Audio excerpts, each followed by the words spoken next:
Hey folks, Mike Shea from Sly Flourish. Today we are going to have another episode of Lazy Dungeon Master Game Prep while I prepare my Tomb of Annihilation game. This is an ongoing video series on various Sunday mornings when I'm about to run a game, usually an hour before I'm going to run a game. I'm about to leave at 11:30.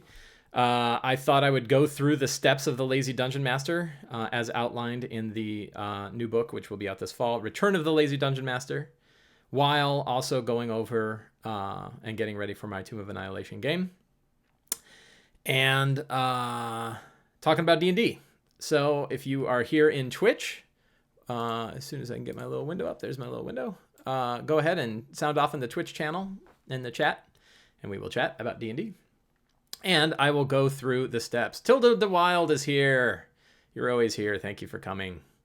I hope you're having a good morning.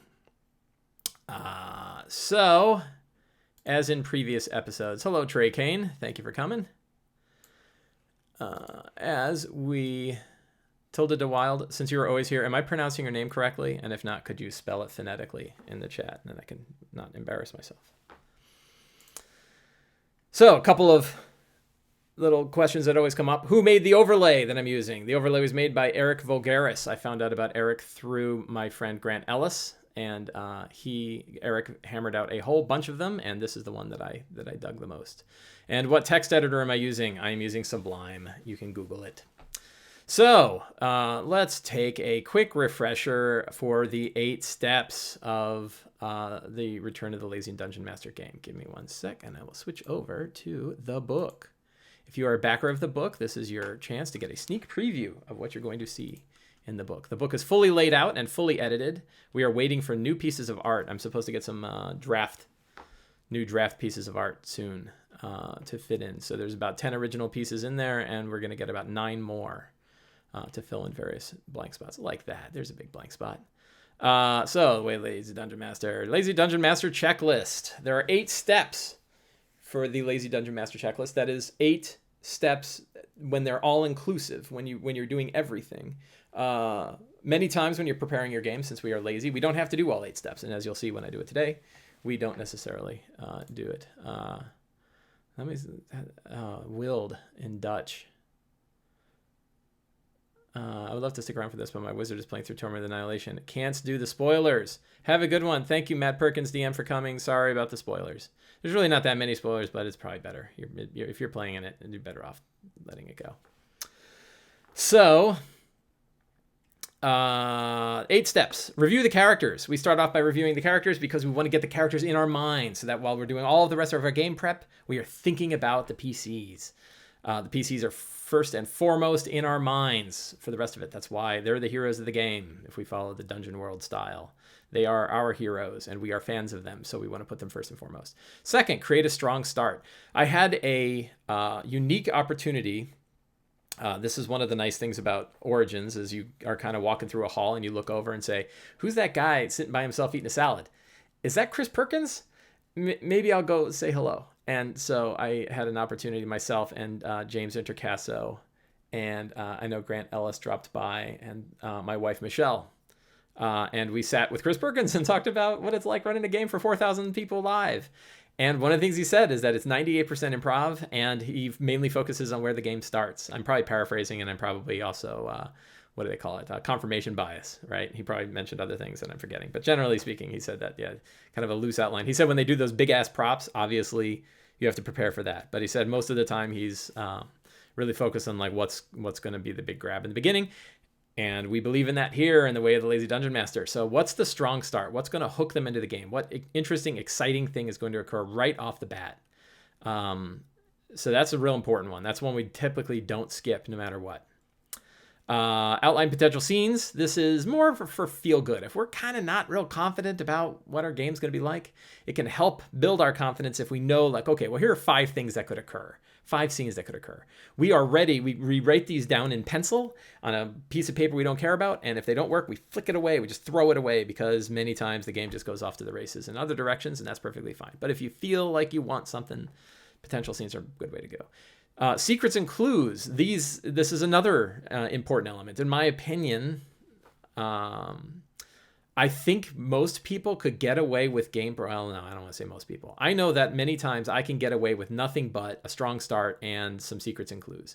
And I can generally run through the rest of the game because secrets and clues will include many of the other elements like potential scenes, fantastic locations, important NPCs, and monster types. You can kind of fit those into secrets and clues.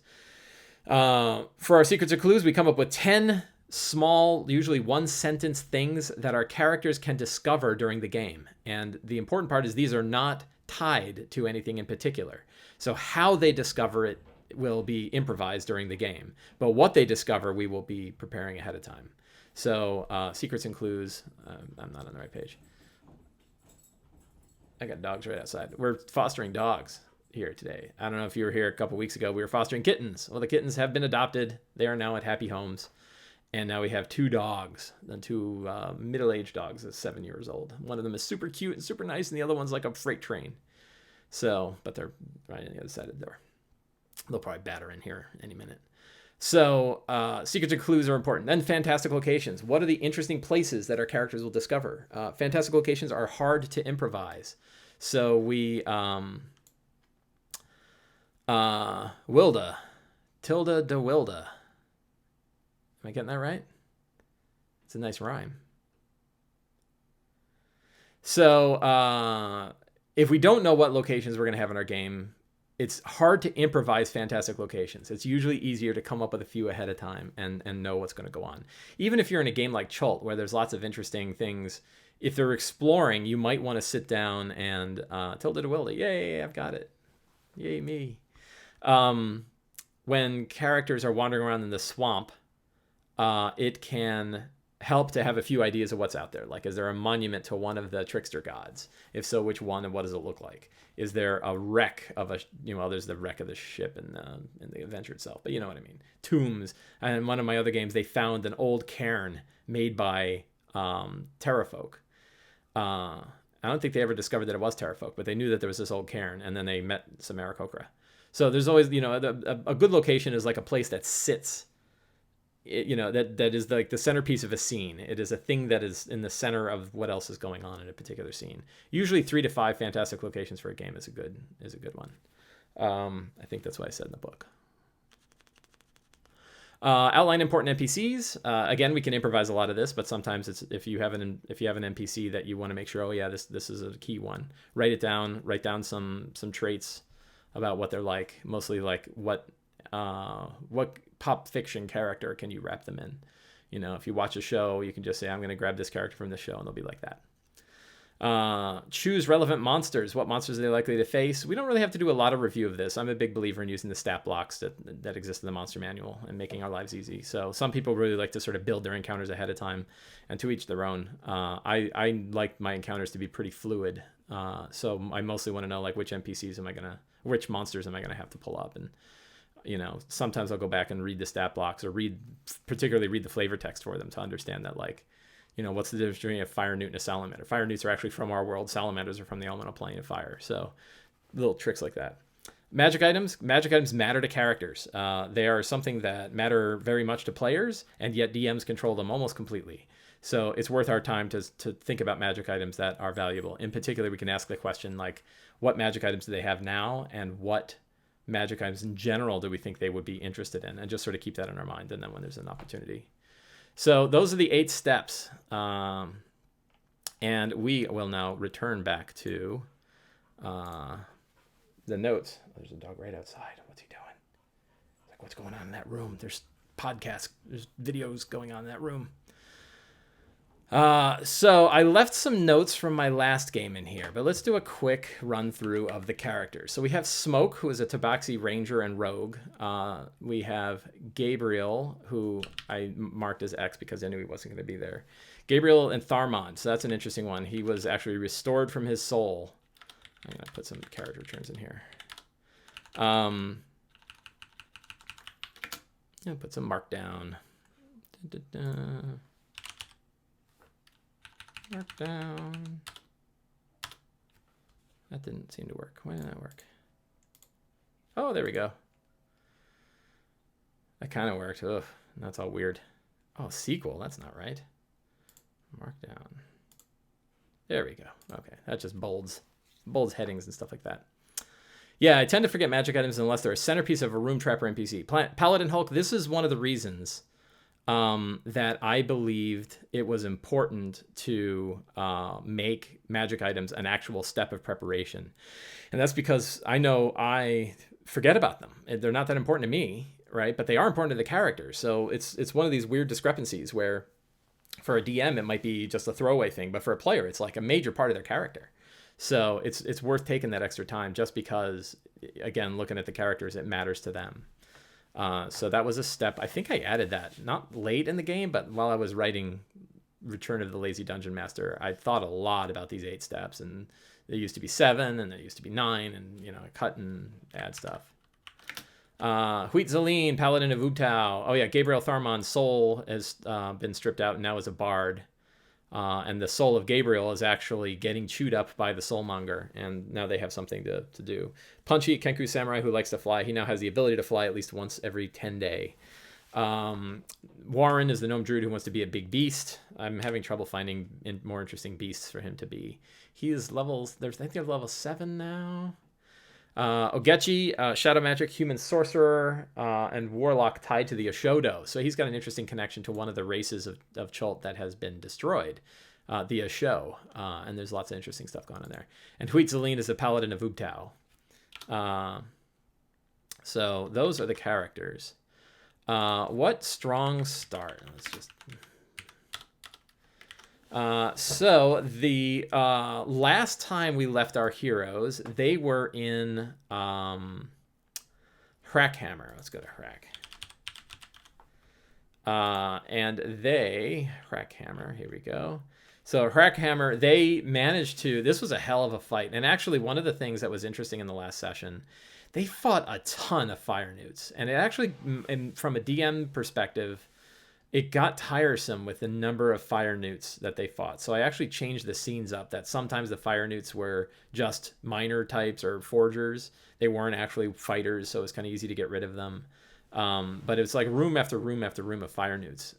So it's worth, if one is running Hrackhammer or one is running any game where there's like room after room of the same monster, what makes one room different than another? And they're also not super easy, even at level 7. Their challenge rating is low, but they breathe fire and they have a couple of attacks, and a bunch of them can be a real problem.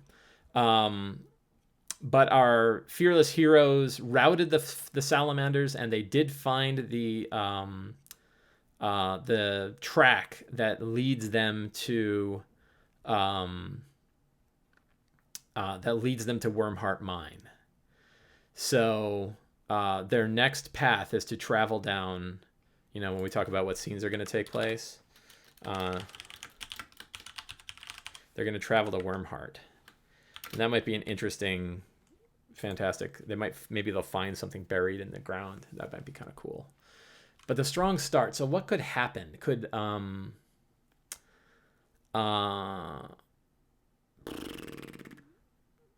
could be like an earthquake caused because of their, maybe what's his name? Yeah, earthquake. But I'm thinking maybe it's like a lava quake due to, well, you don't want to destroy this place because they're going to use it as a forge. But it's possible that they already fought a fire elemental that kind of came from an altar to Imix. And I'm wondering if, the more sort of Imix stuff, but I think they kind of already did that. So having Imix, like an avatar of Imix, like a giant fire elemental show up, that might be a bit much. I don't want to sort of have like this whole place destroyed and have to sort of run down the path. Now, a strong start doesn't necessarily have to be a bad thing. It could be a good thing.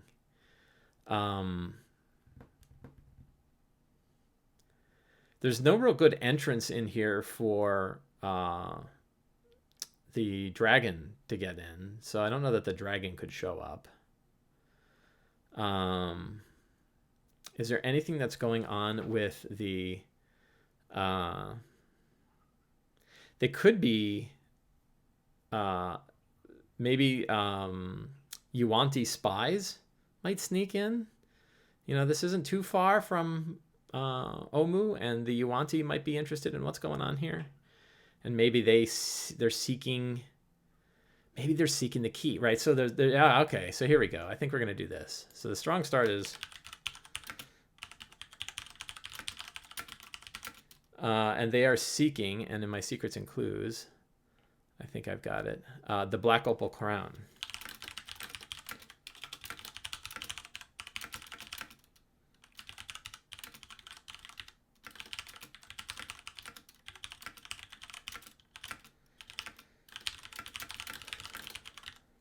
So Yuan-ti. Finding a prisoner, that might be an interesting one. Maybe a... I think they had I think they already interrogated a salamander. So we have a...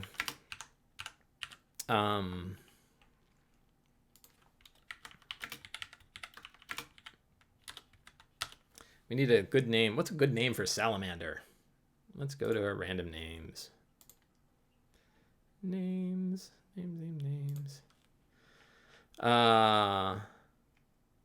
Kazekos. That's a good one. Kazekos what? We need a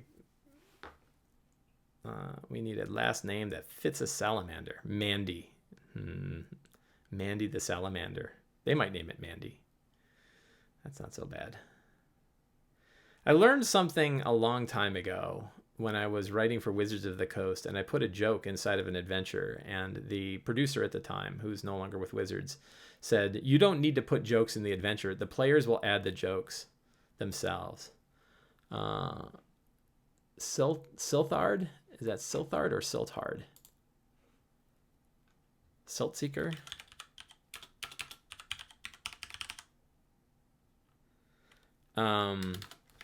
Yeah, so I tend not to put too many jokes. I still put jokes in. I mean, who am I kidding? You can do whatever you want. What is silt?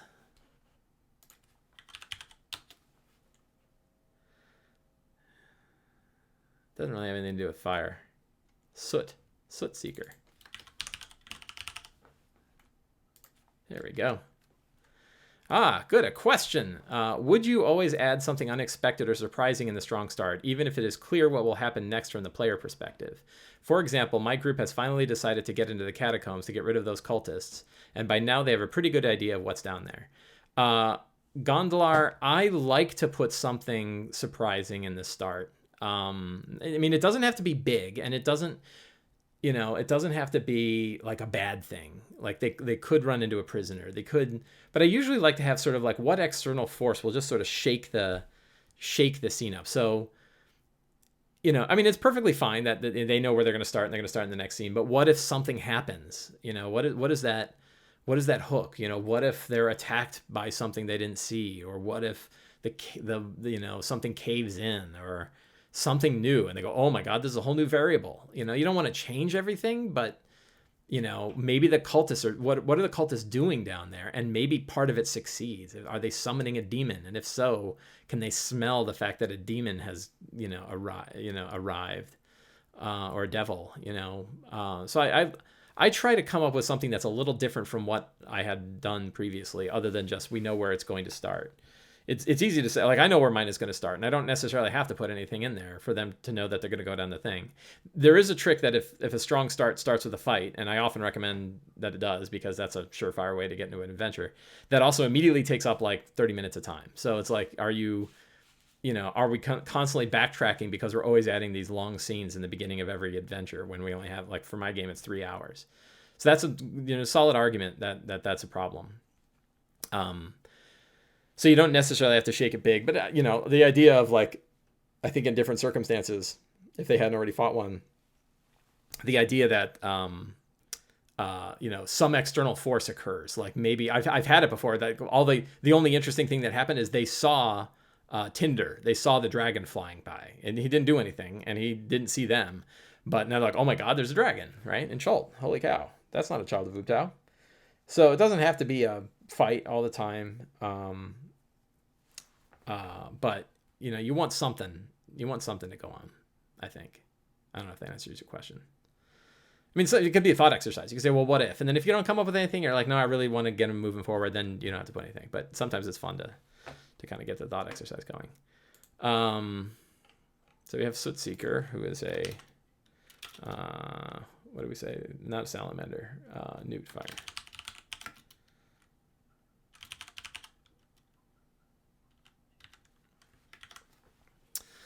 Oh, right. So Yuan-ti are going to explore. They're going to find him, and maybe they parlay with the Yuan-ti. Maybe they don't get into a fight. And probably not a lot of them. You know, I don't think it's going to be a big-ass balanced Yuan-ti fight. But it could be a few Yuan-ti purebloods kind of lurking through. Maybe 3 purebloods and a snake-handed man. You know, and they're coming in there because they saw that there's stuff going on, and their hope is to get the Black Opal Crown. So secrets and clues. I think, you know, I kind of cheated last time and I used a bunch of secrets and clues. Oh, so let's go through these and see how many of these actually came up during the last game. Tinder wants to become an avatar of fire, and Ember hopes to make it so. That did come up. Heart of Fire can imbue an item with magical fire. That did not. Kobolds of Wyrmheart used to be self-sufficient, but now are enslaved to the salamanders.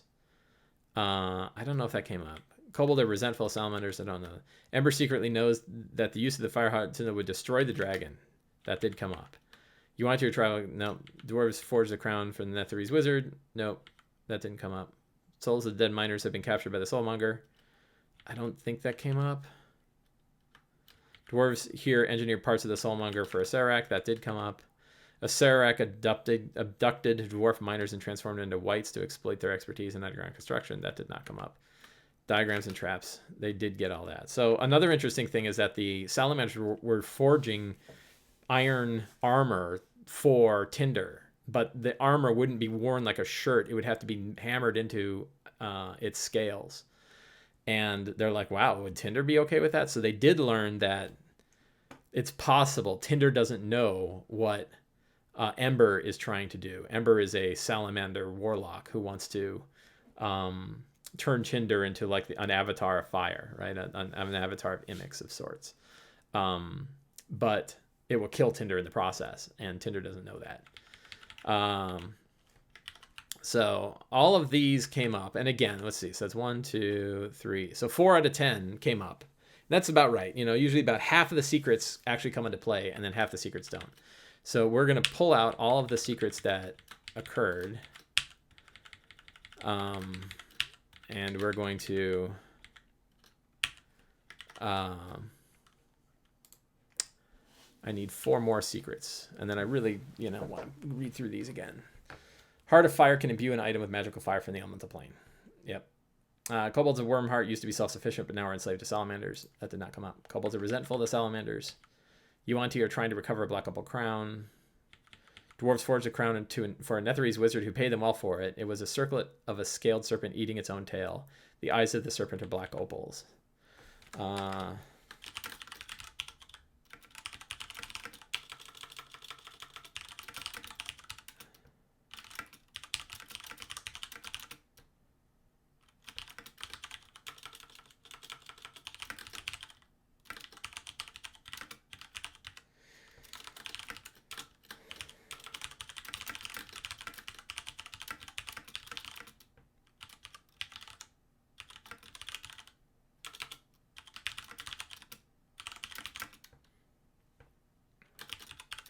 So one of the fun bits is that and I think there's a Adventures League adventure that has something about this.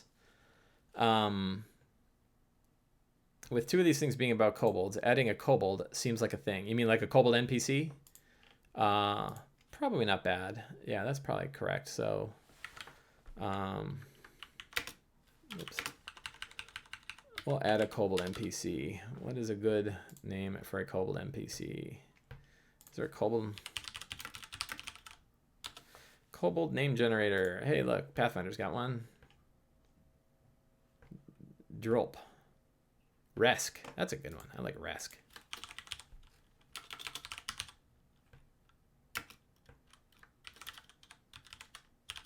Resk Wormbait.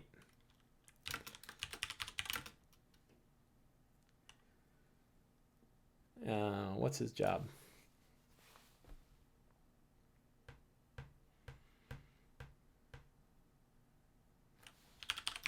You're the Kobold Guard.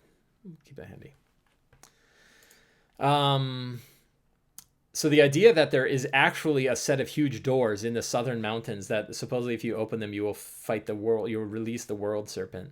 I think that might be a cool thing. And, you know, it's one of those like, hey, there's a secret 20th level dungeon sitting down there in the mountains if you guys want to go and take your crown that you got from the Tomb of the Nine Gods to go open it.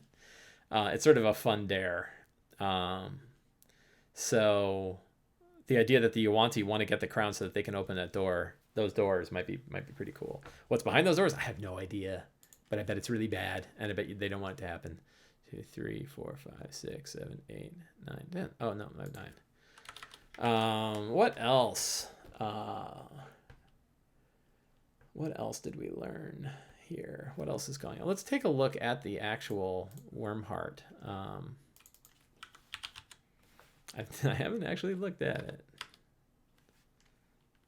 Clan of Shield Dwarves operated this iron mine when it was conquered by a young red dragon named Tzindalor. Hugh Hackenstone hopes to reclaim it. Tzindalor mass following a kobolds who call her Tinder, occasionally leaves and hunts, blah, blah, blah, blah. A whole bunch about carts. I guess there's real big expectation that you're going to do a lot with the carts. So I'm adding a lot of stuff to this. I'm adding the whole that they're summoning the elemental. Resk the Cleaner. Sure.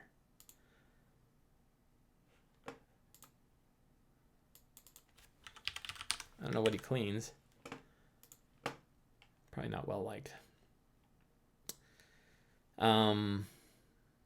My party has a tendency, the players have a tendency of grabbing up NPCs and making them haul their crap or open doors for them. It's kind of mean. Haunted Forge. Ah.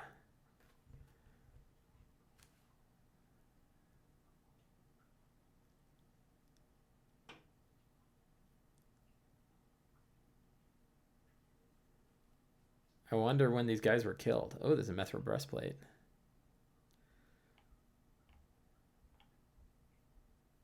Eggs. Rolling stone traps. A lot of kobolds.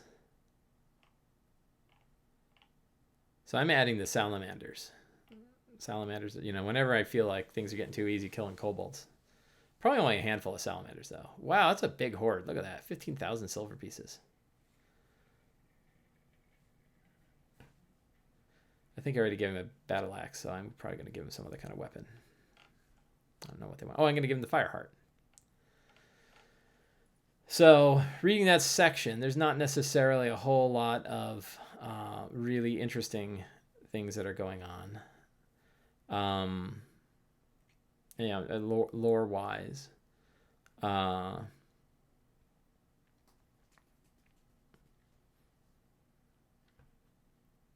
What other secret could they learn? What else will kind of tie in?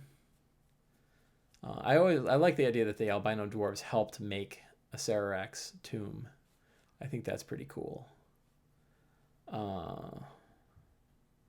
don't know. We'll come back to that and see if I can come up with a 10th. Usually when I'm like looking for that one last thing, I go, oh yeah, oh that'd be awesome. I could add the thing about the, you know, let's see, doors to the Night Serpent lie in the volcanic mountains. No one knows what the Night Serpent's lair.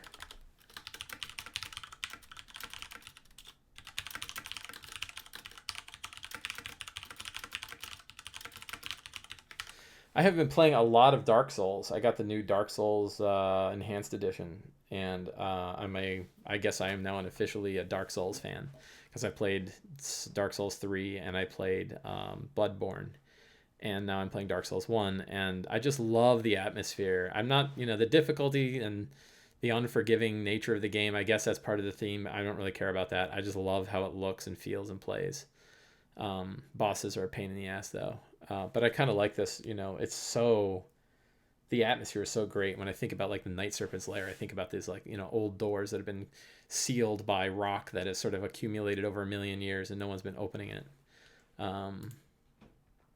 It is very hard, Paladin Hulk.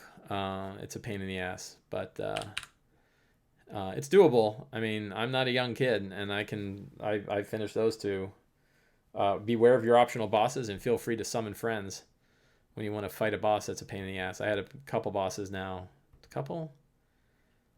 I guess just one boss. Well, two bosses in one fight where I had to summon an NPC and an actual player to come and fight with me, and that helped a lot. And that helped a lot in Bloodborne and helped a lot in Dark Souls 3. It's the only way I could get past some of those guys. What fantastic locations might they explore? So I'm going to just pick one. Most of it is Wyrmheart Mine and Hrackhammer, so I don't really need one. But I'm thinking that along that path, they're going to find something.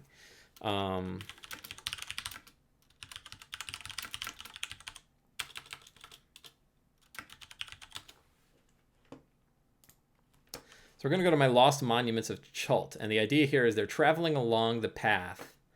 What will they find down there? Floating diseased barrow of Unk the Flail Snail. Ancient arcane throne. Oh, see? Perfect. Look at this. The ancient arcane throne of Dendar the Night Serpent. I love it when randomness adds a cool thing. Bloodborne is... So, you need to give it like a good hour. The atmosphere of Bloodborne is amazing. The story is amazing. The only thing that I really remember is that there are optional bosses in Bloodborne I really wish I hadn't fought. There's also, I think, like one of the hardest bosses, at least given my experience level at the time. The second boss you fight is such a horrendous pain in the ass. And they like 2-hit kill you. And that's so annoying. But, you know, to me... one of the interesting things, the secrets and clues that I have in here, this idea of having these sort of abstract pieces of story that you don't tie to anything came from Bloodborne and Dark Souls 3. That like there's no real story being told to you. Instead, you can kind of learn about places and people and groups by picking up their items and sort of reading the description of the items. And I just thought that was a fascinating way to tell a story. And that's kind of what generated this idea of secrets and clues, which is now I've been using for about 5 years or 4 years or so, and it's really worked. So there's an ancient arcane throne of Dendar the Night Serpent that is half buried in the mountain. Like it's maybe an old throne, sort of half, they've excavated it. And I don't know what will be around it. Spiders. I mean, obviously snakes would be great. Like who worships Dendar the Night Serpent, or what beasts would sort of relish Dendar the Night Serpent besides Yuan-ti? What would be cool? They say carrion crawlers and spiders, but I'm trying to think if there's any other kind of cool monster that would be there. Poisoners, yeah. I don't know. Yuan-ti ghosts? Yuan-ti undead? Old Yuan-ti? I don't know. What NPCs might they meet? I think I've got a bunch here. I don't think I need another ghost. What monsters? Kobold Salamander, yeah, Warlock of Imix. And the magic items.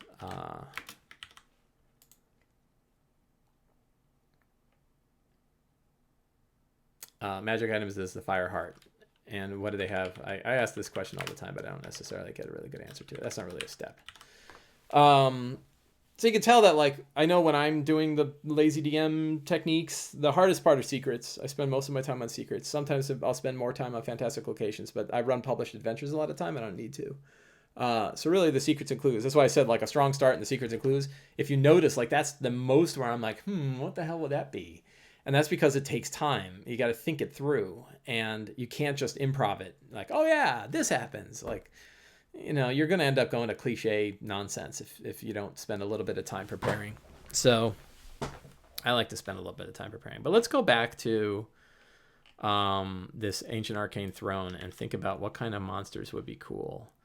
I don't know if I've got my Lazy DM workbook handy. Where's my draft of the workbook?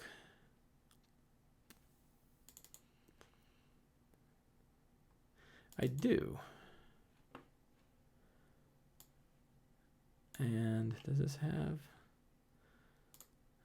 I don't know how to... Let's see if I can... Go to scene 2. I need to duplicate this scene. I'm doing some stuff on the fly that I probably shouldn't be doing.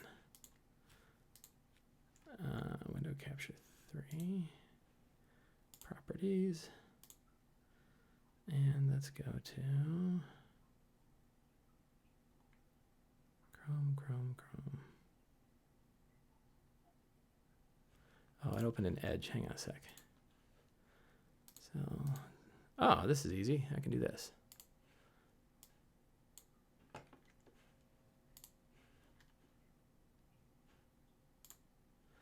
Yeah, so now what we've got, let's go back here, is the Lazy Dungeon Master Workbook prototype. This is the unedited version of the prototype. The edited and fully developed and edited version is done. It's in a whole pile of Word documents that are not really well formatted because they're all going to be put into a new page layout. And the guy who's doing the page layout, Mark Radel, also works for Kobold Press, and he is working on the Creature Codex right now, which I backed, so I can't be too mad that he's working on the Creature Codex inside of my book, because I also want the Creature Codex. But he's going to be laying out the Lazy Dungeon Master Workbook. In the meantime, I'll have to use this version. And a lot of the stuff didn't change. A lot of this stuff did change. This is all like your 5th edition reference stuff. And a lot of this got tweaked quite a bit. So look at that. Big random names, random traps, ancient monuments, random items, town events, and here's the monster table. So let's go to a dice roller. I don't really need to do that. I'm going to instead just kind of look down. What kind of monsters make sense for that area?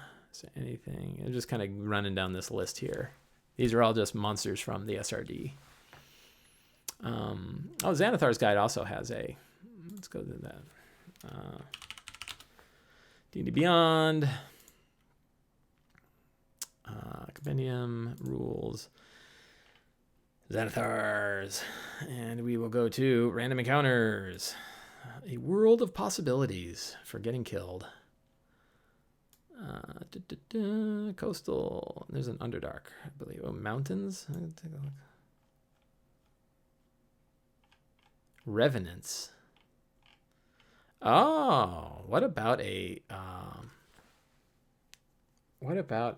revenant? Might be cool. Mountain encounters. More mountain encounters. Look at that. 70 to 20. Level 70 to 20 mountain encounters. Swamp. I love Xanathar's Guide. Xanathar's Guide has everything. But here we go. So, I can't believe that level 1 to 4 they have a Mind Flayer Arcanist.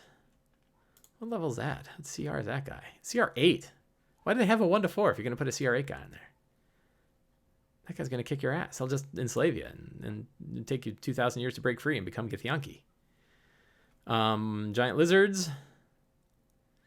Those aren't bad. No flumps. We could do oozes.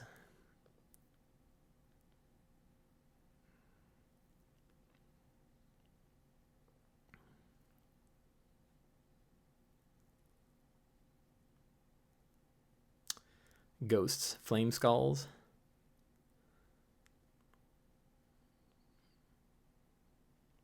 What about like serpent skulls that do poisons instead of fire? That might be kind of cool. Your boss would love all these lists. Does your boss love lists? So I kind of like the idea of undead. So we'll do like flame skulls are what? They're pretty high. Yeah, they're CR4, so maybe 2 flame skulls. I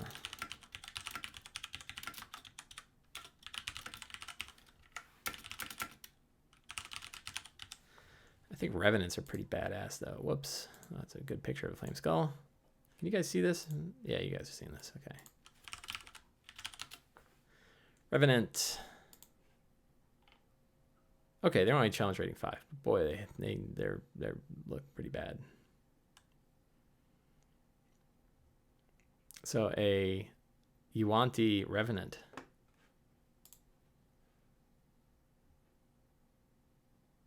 I don't know about the flame skulls.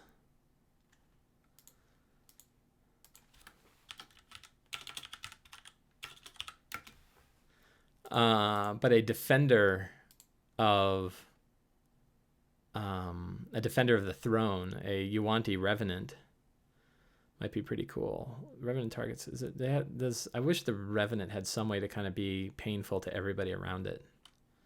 Maybe a poison aura.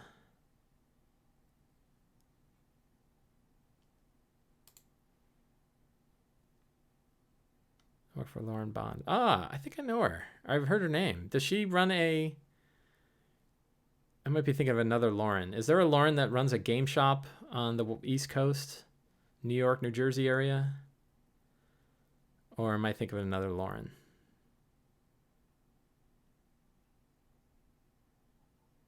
I think I'm thinking of another Lauren.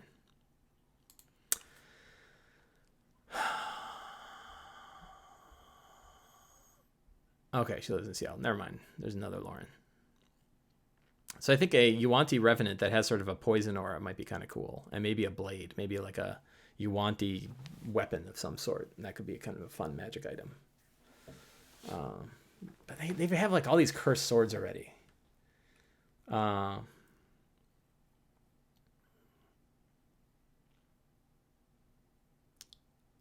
the Revenant is, you know, guardian of the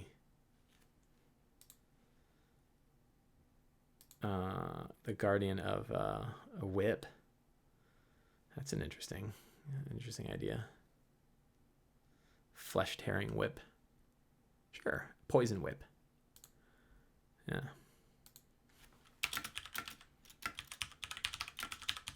That'd be nice because actually one guy who wants magic items tremendously but doesn't have one is the druid, and he could actually use the whip.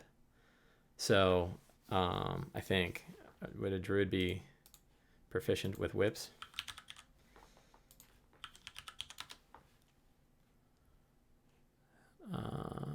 Thorn whip.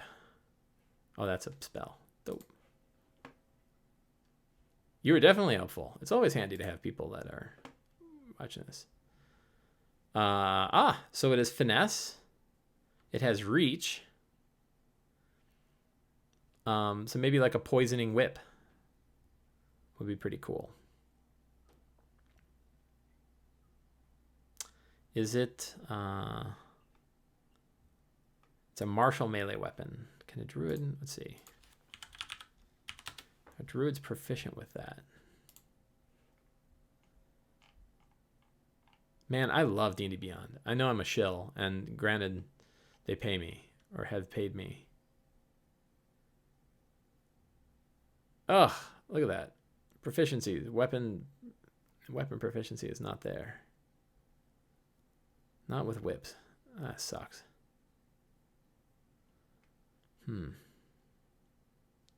Maybe the one who wields it and attunes to it can be proficient.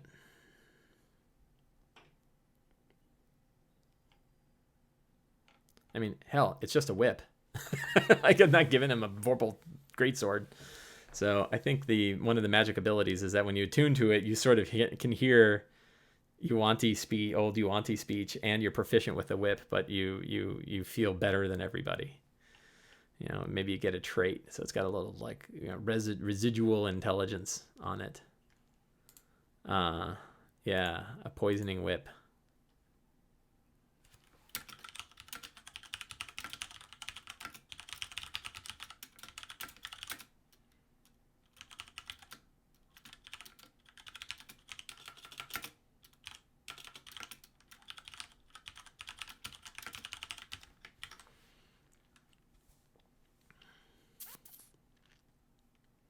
That'd be a fun one. And we'll do like a DC 12 con.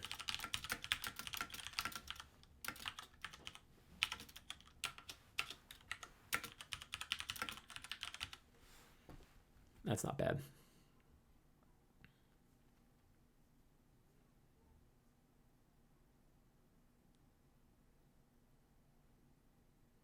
It could do so. Another one that's a little easier, so you're not rolling con checks all the time, is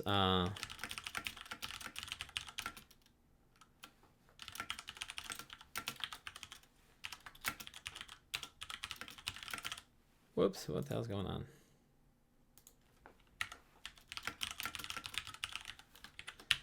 There. So let me go back to my... See if we can delete that. Sorry, I'm also like... Am I sure? Yes. Yeah, you can't see what I'm typing, so you can now. So what I typed was that Yuan-ti Revenant. I think it's just going to be the Revenant. I don't think we're going to do the Flame Skulls. I don't need it to be a big fight. They're about to fight a whole ton of big fights. And when you run like all these big fights, they just burn all their stuff and then they have nothing. And then they're sad because they can't take a long rest before they go fight big bosses. And they're going to be fighting a ton of stuff. So just the Revenant will be enough. And maybe he'll have the ability to sort of whip people off turn. I'll give him some legendary actions. So he can whip like one target per. And the idea is with this whip, and we'll call it the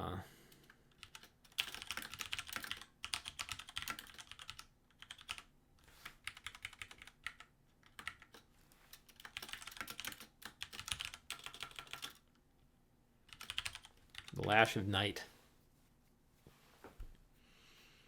I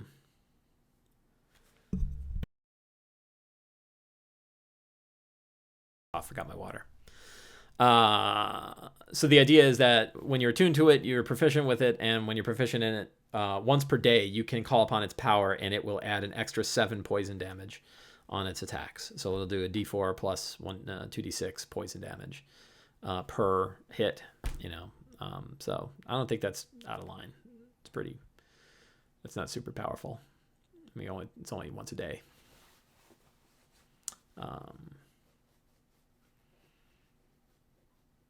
And who knows? Maybe the character I have it set for. So we will stick this down in the magic items.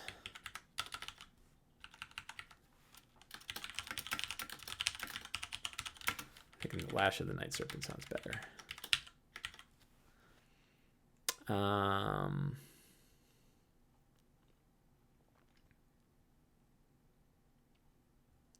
It's a lot of Yuan-ti right in the beginning, right?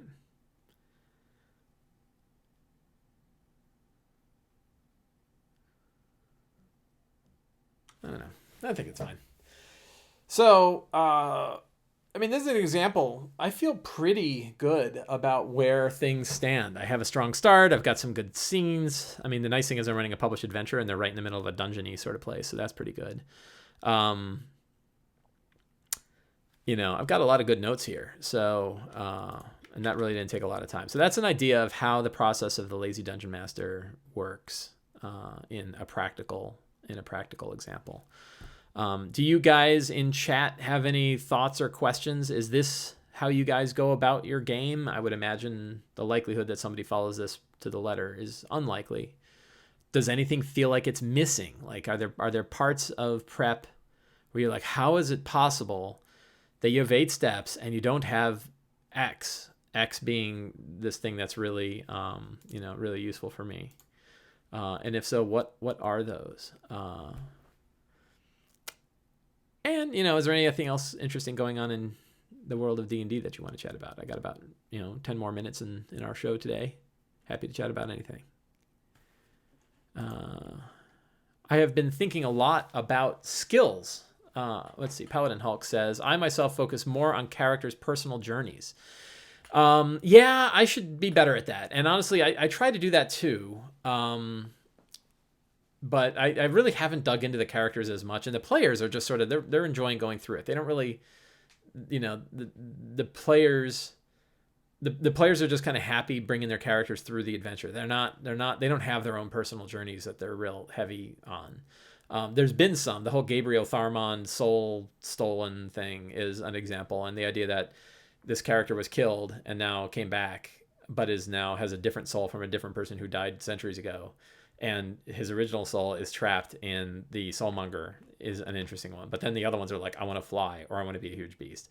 So they don't really have big, deep arcs. They could, we could do a little bit more about, I mean, the sort of the warlock tied to the Eshowdow is an example, Ogechi's arc. But yeah, I don't really have the personal journeys. I mean, when you're actually doing your prep, what kind of stuff do you do to explore that personal journey? Yeah, and it is something where I can kind of talk to the characters a little bit and say, like, what do you... why does he want to be a huge beast? Because he's very small. He's a gnome, and he's very small, and he doesn't like being really small, and he wants to be huge. I think that's the depth of the player's drive. Which, I mean, I guess, like, there's part of me that's like, that's good enough, right? Like, he doesn't need...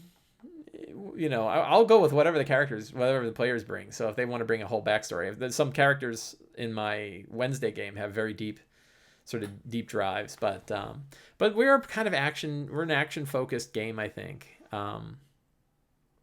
Someone or something made him think that. So it could be a good kind of question. Like, what was it in your past that made you want to become a huge beast? I think Tomb of Annihilation and Curse of Strahd, which I'm playing now, are not that great for exploring PC's personal stories because you're in a foreign land. That could be, casting reduced person on it would be a thing. That's true. But I don't know what villains know of that. It's interesting. Tilda de Wilda. Tilda de Wilda. It's a good name. That rolls off the tongue. Not that my opinion matters.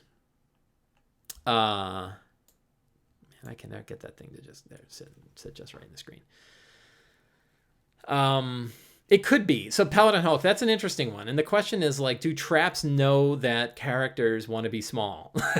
Right? Like, that might be an interesting, that might be a funny thing that occurs, but it's like, what are the odds that the one character who doesn't want to be small is the one that actually gets turned small? I've been leaning, and a lot of, this is sort of a big philosophy, and I think in D&D overall, that how much do we sort of tune the world around the characters, and how much do we build a realistic world and let the characters explore it? And I'm leaning more towards the latter these days, where, I always joke with my friend Teos Abadia, Alpha Stream on Twitter, and I can't remember what the conversation was, but I think that he had written an adventure, and at one point in the adventure, and I'm probably being completely unfair in my recollection of this, so consider that very likely I'm wrong. That he had like an area where characters could climb a wall, and the difficulty range of the wall changed depending on the level of the characters. And I was like, well, how did the wall know? Like, what happened? Did like, it sensed higher level characters and secreted an oil? And the reason is like, well, we want to keep people challenged, and if we put a challenge in their way, we want the challenge to be challenging. And I'm like, a wall's a wall. Like, maybe it's easy, right? And particularly with flat math, it matters a little less. But even still, I don't know. There's elements to the world where you're like, what would it be like when the characters aren't there? And that's what it's like. And then when the characters get there, they get there. So the idea that, like, kobolds are way underpowered for the group that's going into Wyrmheart Mine, there's still kobolds there. Now, of course, I'm also BSing because I threw salamanders in there too, because I was like, if they just go and kill a bunch of kobolds and fight a dragon, that's a little bit boring. But if there's a handful of salamanders there too, then that works. The players don't know that the wall is changing, though. That is correct. For them, I don't know that it stays realistic. Because the question is like, why is this wall hard, right? Like, how come I can't ever just come up to a wall I can climb easily and not have to roll for it? So I suppose, it's very likely that the players wouldn't necessarily notice. Although there are times where they're like, wow, it feels like this whole world has sort of shifted itself, and all of the difficulty checks for everything that surrounds me have now gone up by 5 now that I've hit level 8. And, the reality is some things are just easy, and it's okay for them to be easy. Most of the world, if the world is log normal, as they say, if the world distributes itself log normally, that means that lots of things are easy and only a few things are really hard. And, depending on, it depends where you go. If you go into Avernus, I bet walls in Avernus are a real pain in the ass to climb. But like, ropes are ropes. So, right. So my feeling is like, it's okay to have easy challenges. And I also imagine that players sort of enjoy it when it's like, well, normally the lock on this door would be really hard, but you're a master lockpick, and this is not, the door is not, 1,000 gold piece door built by, artisan dwarves. It's just a locked door. You don't have any trouble getting past it. I wrote a 3,000 word article, and I don't know what the hell I'm going to do with it, about skills and how in story focused games that skills are the real major interface between the characters in the world. And we need to think about that. And one of the things I'm going to start doing more is, when we think about randomness, we tend to call people, I've been watching this in Critical Role and other shows, that we tend to always roll for things. Like, well, somebody does some bit of role playing with a guard and they roll a die. Well, okay, roll a charisma check. And you're like, well, I just did the whole talk. Like, that doesn't help. And the question is, like, when does randomness have an effect in the world and when does randomness not? And there's sometimes where, like, a thief goes up to a door and it's an easy door. They just open it. We don't really need to roll a random check for everything. And I know, like, I'm coming late to this game. There are lots of people that said, don't roll on things that don't matter. And I agree for the most part. My philosophy had been keep people rolling so they're not checking their phones. But I think I'm going to start using more passive checks to sort of move things through, because sometimes randomness just isn't a factor. And then there's other things, like if somebody role plays really well, give them advantage on the check. Like that's always a good way. Give them sort of instant inspiration. And even if their charisma sucks, if they role played well, they're getting the equivalent of a +5 bonus, which is almost as though they had a charisma of 20 instead of 10. So, yeah, Paladin Hulk. One of the things that really clued me into this, yeah, right. Everyone crying and applauding, and then he rolled a 1. Yeah, and that's just the pits, right? At some point you just got to go. And I've seen it. Like, I've watched Matt Mercer do it, and he like sort of he rolls and makes them roll, and they roll crappy, and then he has them succeed anyway. And you're like, well, I could have just said they succeed. But yeah, Paladin Hulk. I was playing an Adventurers League adventure at Origins. I think a couple years ago, maybe 1 year ago. I can't remember. Last year, it was last year or the year before. They're all sticking in my head. And we were going down the street, and there was some brigands breaking into a shop to steal dresses. And they turned and fought us. And they were like 3 master thieves and 2 swashbucklers. And I was like, what the hell are 3 master thieves doing breaking into a dress shop? They're master thieves. They should be running thieves guilds. These should be bandits, right? Like, bandits are bandits. And just because I'm 7th level doesn't mean that the bandits suddenly turn into master thieves. Like, you could tell the adventure writer was like, I got to build a challenging encounter. So I'm going to build a challenging encounter. Let's go look. Oh, look, here are master thieves. I'll use those. And you're like, no, that doesn't make any sense for the situation. And at Origins this year, I played the best D&D game I have ever played, which was the D&D Open.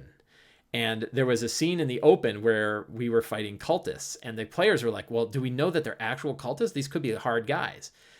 And I was like, well, cultists probably are cultists. And sure they were. They were just CR 1/4 cultists. They were not super, but they were cultists, right? So it's like, if you have cultists, just make them cultists. Don't say like, well, what level are the characters? Maybe cultists are too easy. It's okay if they carve through a bunch of cultists, right? That's fun. And if it makes sense for the story, like, what would they be if the characters weren't there is kind of my question. And then, trying to go with that.